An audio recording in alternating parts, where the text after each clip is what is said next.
ગોરાટ વિસ્તારમાં હિન્દુઓની વસ્તી વચ્ચે વિધર્મી દ્વારા બાંધકામ. વિધર્મી દ્વારા કરેલા બાંધકામ સામે સ્થાનિક લોકોમાં રોષ. અવારનવાર સ્થાનિક પ્રતિનિધિથી લઈ નાયબ કલેક્ટર સુધી રજૂઆત.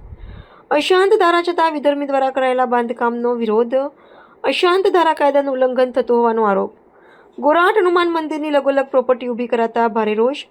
મુદ્દાનો ઉકેલ લાવવા ગોરાટ હનુમાન મંદિરના સંચાલક અને રહીશો દ્વારા અપક્ષ ઉમેદવાર ઊભો કરાયો. ભાજપના જ ગઢમાં ઊભો કરાયો અપક્ષ ઉમેદવાર. મંદિરને બચાવવા અને અશાંત ધારાના કાયદાનો અમલની વાર કરાવવા સ્થાનિક વિસ્તારના લોકોનો પ્રયાસ.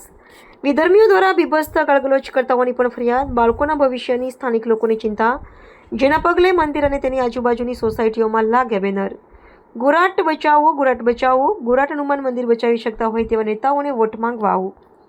જે બિલ્ડરનો યાર છે તે જનતાનો ગુનેગાર છે. અશાંત ધારાનો ચુસ્તપણે અમલ કરાવો જેવા સ્લોગનો સાથેના બેનરો લાગ્યા. મંદિરને બચાવવા અને સ્થાનિક વિસ્તારમાં અશાંત ધારાનો અમલી કરાવવા અપક્ષ ઉમેદવાર ઊભો કરીને લોકોએ લડતના મંડાણની કરી શરૂઆત. તરુણ અશ્વિનભાઈ, આજે જે અહીંયા સોસાયટીમાં મંગલમ રો હાઉસમાં આપણે ઉપસ્થિત થયા છીએ ગોરાટ મંદિર શું છે?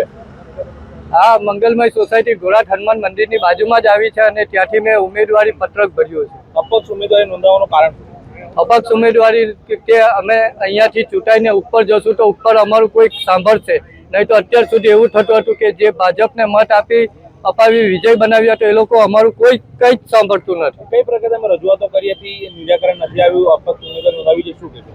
અમે બધી રીતે રજૂઆતો કરી છે છતાં કોઈ સાંભળવા તૈયાર નથી. ક્યાં ક્યાં રજૂઆત કરી? કોને રજૂઆત કરી? કલેક્ટર કોર્પોરેશનમાં, કલેક્ટર કચેરીએ, હાઈકોર્ટની અંદર કેસ પણ ચાલુ છે અને બધી જગ્યાએ અમારી રજૂઆતો ચાલુ જ છે. આ વિસ્તાર ભાજપનો ગઢ ગણાય છે. અપક્ષ ઉમેદવાર છે, તમે કઈ રીતે તમને મતો મળશે, શું કહેશો?